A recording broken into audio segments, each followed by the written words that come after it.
Deaths are a major aspect of Game of Thrones. Not only do they offer shocking and compelling moments, but more often than not those deaths spiral and affect the world and our characters in dramatic fashion.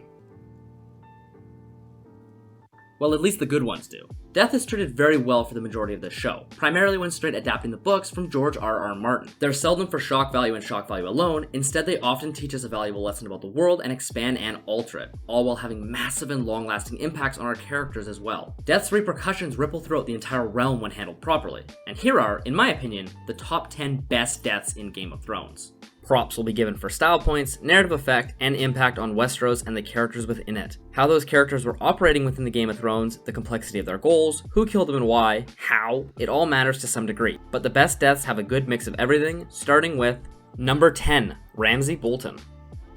More than anything else, this one falls under this satisfying category. Only perhaps once before has this show given us such an overt villain to loathe and despise, and watching Jon Snow beat the ever-loving shit out of him was indeed wonderfully satisfying. Having it circle back around to that one-on-one Jon proposed earlier was a nice touch, as was Jon's men not interfering and trusting in their leader to finish the job. He smiles and laughs as his skull gets caved in, just to remind us that precisely zero sympathy is required for him, and to top it off we get Sansa using his own dogs against him to seal the deal. Like during their discussions, their battle, and even their one-on-one, Ramsay remains smug and confident that things won't end horrifically for him. But alas, they do, and yippee for us. For Jon, it didn't do too much for him as a character, partly because he takes a pretty big dive off a cliff in the following seasons. But for Sansa, it potentially marked her official transition from bright-eyed child still holding out hope for the fairy tale world she always dreamed of, into a more capable lady understanding the horrors her world holds and embracing them. Embracing them, I think, is the key term here, because certainly King's Landing and then her eventual time back in her childhood home but as a prisoner yet again jaded her past the point of wishing for a fairy tale. But this was the first time we really saw her seek gruesome revenge and completely relish in it. I don't think Ramsay had much left in the tank in terms of continuing to wreak enjoyable havoc and chaos, or in terms of becoming a more prominent player in the Game of Thrones, so this death more than most acted as a good ending for his character before he ran out of interesting things to do and grew stale. He was never the most dynamic character. Number 9, Janos Slynt. I'm sure a lot of people will consider this a bit of an odd choice, and it definitely is, but for me it's a huge aspect of Jon's development and arc. His first execution as Lord Commander, and it came in a very public format. Based on the rules of the show, he essentially had no choice. He even clearly asked him if he was rejecting an order from his Lord Commander, which is synonymous with, "Are you sure you'd like to die right now?" So you have chosen death. When Janos refused to back down, it sealed his death provided the present Lord Commander had the stomach and balls to go through with it. And he did. Where Janos is concerned, a lot like Ramsay, he had little else to do unless they wanted to do some heavy character work for him for some reason, and a death like this felt like a good end to his character. Him crying for mercy at the last possible moment highlighted his own cowardice and his lack of faith in his Lord Commander to actually carry out the deed. We see Stannis' respect for Jon grow mightily here, and that respect no doubt extended to many other members of the Night's Watch, even if we didn't really get to see that respect manifest due to all the wilding stuff later on. We know Jon has learnt the rules of honor and duty from his father, who most certainly would have executed Janos in the same fashion. But where Ned was concerned, he already commanded such an immense level of respect that he didn't need to question himself in moments like this too often. And he seldom had people around him trying to convince him otherwise. Jon here is our version of Ned when he first became Warden of the North, still a little unsure and hesitant. Watching him carry out the execution despite all that came with it because he knew it needed to be done was great growth for Jon as a leader. Number 8, Olenna Tyrell. A badass death for a badass character. Not one that necessarily had the biggest impact on any character or plot, but the way the characters conduct themselves ranks it high for me. The late great Diana Rigg has always been one of the heaviest hitters in this show, and luckily she gets an excellent send-off. Not only is the dialogue between her and Jaime great, but she gets to go out in the wake of confessing perhaps her greatest crime. Not out of guilt, but in triumph. Tell Cersei, I wanted to know it was me.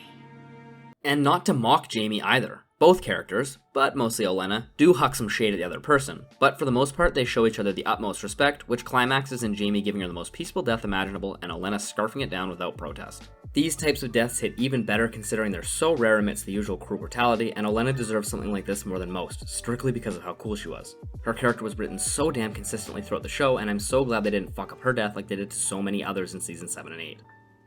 Number 7, Viserys Targaryen. See Ramsay Bolton, because this one is also quite satisfying and also put an end to a character who would have caused unwanted narrative complications going forward, namely for Dany. In the moment, it seems like a common fantasy death, antagonistic asshole to our main gentler character, but where I think its impact hits best is later on. So often we're taught the hero doesn't always win, revenge is costly, love and affection can get you punished, subversions of typical fantasy. But here, we just get the rude asshole dying because he's an ungrateful, inconsiderate jerk, and it kinda shows us that literally no archetype is safe. Ever. We see a lot of Dany's initial growth through her interactions with Viserys, and I think it's easy to see that eventually she's not going to let him keep getting away with his antics and she'll become more comfortable with her level of power to the point where she executes him. But it's more so Drogo here who ends his life because he's protecting his Khaleesi. It shows their growing affection and love towards each other as much as Dany's own personal growth. The only thing Viserys was ever good for was highlighting and exploring the growth of other characters, and his death did that quite well. Plus, it's melted gold burning his head alive as he begs for his crown. Clever, but also just really cool. Number 6. Hodor. Oh, Hodor. The death of Hodor is one of the coolest in the entire series. Insanely creative, super emotional, and original. Almost certainly the best death this series ever created that wasn't adapted straight from the books. The books themselves delve into and utilize magic extremely infrequently page by page, and the show even less often.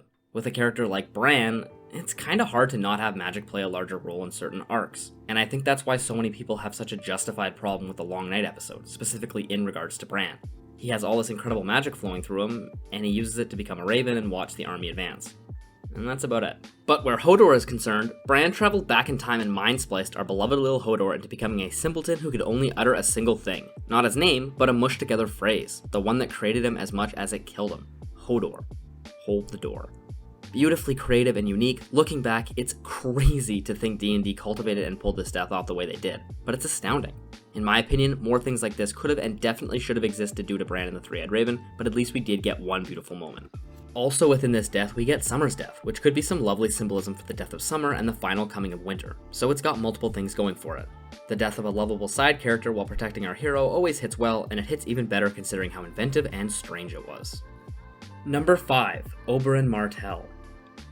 Oberyn Martell's is a tragic one. One is fun to watch as it is difficult. There's a lot that goes into this particular death that makes the world of Game of Thrones feel so vast and real. The feud between the Martells and the Lannisters is a long and complicated one that the show doesn't really get the chance to go too deep on, but basically Oberyn wants justice for his sister who was mercilessly killed, as so many were, by the Mountain, on Tywin's orders. But he doesn't just see the Mountain in the street and fight him, he waits, calm, calculated. Having it weave into the trial of Tyrion is genius and so well handled. Every time I rewatch this show, I'm struck by how complex and well-written a character Oberyn is in such a short amount of time. I wish we had more time with him, but the time we did have was so sacred because of its brevity. Some say he got cocky and carried away, but I don't think that's true. I think he was prepared to die for that confession, more than he was prepared to die to simply kill the Mountain. He wanted that confession more than anything else in the world, and he had every right to earn it.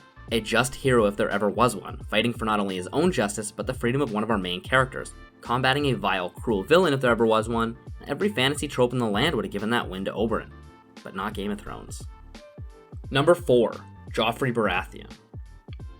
We won't spend too much time on this one. I've hated very few characters more than this little shit, and although I think he deserved far, far worse, his death was still satisfying as hell. The death of the king simply has to have massive repercussions, and it does, prompting one of the best arcs in the show in Tyrion's trial, which leads into him killing Shae and Tywin and joining Dany alongside Varys. Littlefinger and Sansa descend on their journey, Tommen takes the throne and Margaery and the Tyrells officially join the capital fold, etc, etc. I could go on and on. I like how the reveal of who did it wasn't instant, and I also love how the motivations weren't exclusively some massive power grab. Olenna just rightfully doesn't want her granddaughter married to a literal demon. Great stuff. Joffrey was such a fantastic character and a massive element of this show. I'm glad he had an immensely impactful and satisfying death. It was a long time coming, and I think the fact that his character simply had to die eventually made it rank just a touch lower for me than for others, but it was genuinely shocking, and the practically zero foreshadowing for it just made it hit even harder. Before we hit the top 3, I'd like to note a few honorable mentions. I wanted to include Shireen Baratheon so badly here. She just missed the cut. Sacrificed at the height of Stannis' desperation in horrifically brutal fashion, her mother kills herself immediately after, and Stannis' bid for the throne ends the following day as he's defeated in Winterfell and executed by Brienne of Tarth. Another death I was tempted to include. Walder Frey's death by Arya is quite cool, and at least they used the Faceless Men shit once, but Walder is pretty relevant at that point, and although I'm still glad it exists, it wasn't really a death anyone was presently clamoring for. Lyanna Mormont's was badass and perfect, the ideal honorable mention type of death for a list like this. But now we have Jon Snow, and it took me a while, but I've finally managed to articulate why I don't think his death was all that impactful. And it's because his death wasn't. His resurrection was, and this ain't a list of top 10 resurrections, nor is it a list of top 10 killings.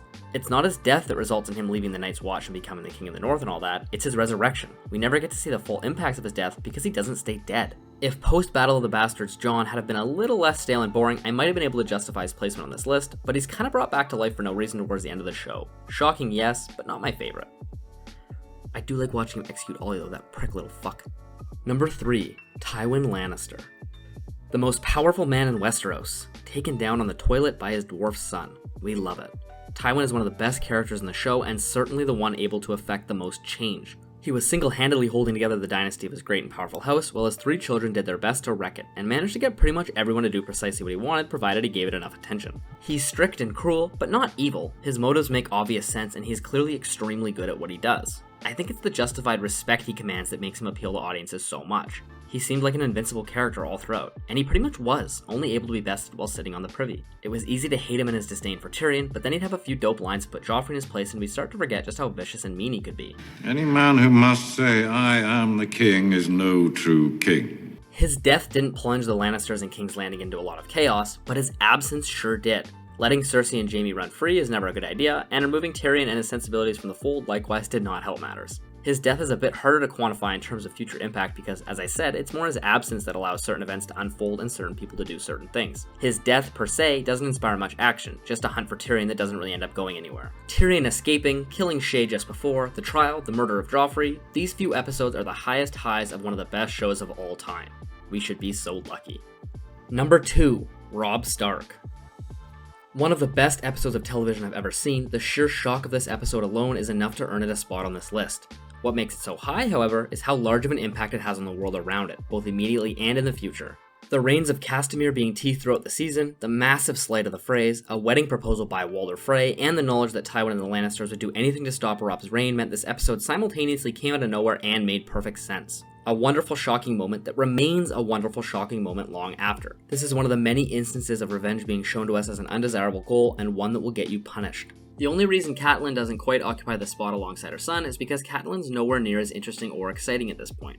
A lot of good deaths are good because the character in question was at the peak of their relevancy. It's a reason a lot of people are so ambivalent towards the deaths of Varys and Littlefinger, despite them being great and compelling characters for so long. They're just not as relevant at that point. They're not boring and useless, just their deaths would have hit a lot harder had it been season 3 or 4.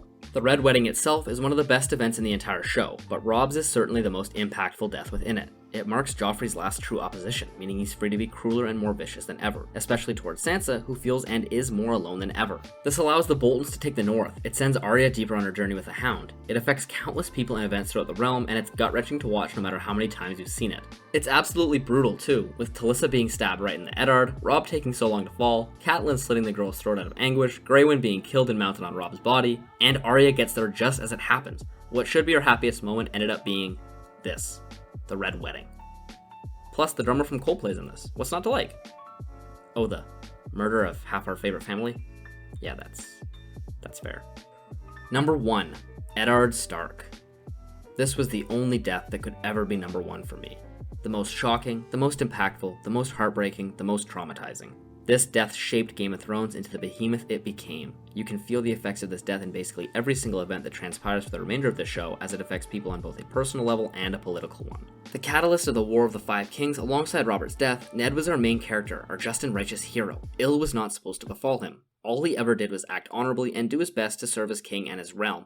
But when you play the Game of Thrones, you win or you die. There is no middle ground. And Ned lost, due to being too trustworthy, too naive, and too noble. And also because the person in charge of his life was an absolute psychopath, which furthered the themes of traditional tropes being thrown out the window because you could do everything right and the best and logical decision could be to keep you alive, and yet you die anyways. A similar thing happened with Ramsay regarding Theon and Sansa, where the best choice was to keep them alive and whole, and yet he just couldn't help himself. The betrayal by Littlefinger that made us all go, ah, of course! The mini-war that breaks out across King's Landing, his imprisonment, everything that led up to it was so tense and dramatic. Practically until the second his head is cut off, you believe he'll survive and make it out alright, because you've been conditioned for years to believe our main heroic character could never die such a tragic and brutal death. Well, welcome to Game of Thrones, baby, because the first half plus of this show does not give a shit about what you expect or think might happen. And that's the majesty of it all. I hope you enjoyed my list of the top 10 best deaths in Game of Thrones. There are plenty of good ones, so let me know what ones you think I missed in the comments. There are undoubtedly many that people expected to be here that I didn't end up including in the final list. If this video does well enough, I'd love to make a top 10 worst deaths list as well, so make sure to subscribe for more stuff like this in the future, and I'll see you next time. Thanks for watching.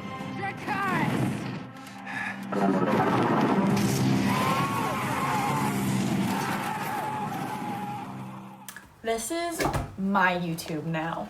Fucking I'm the star.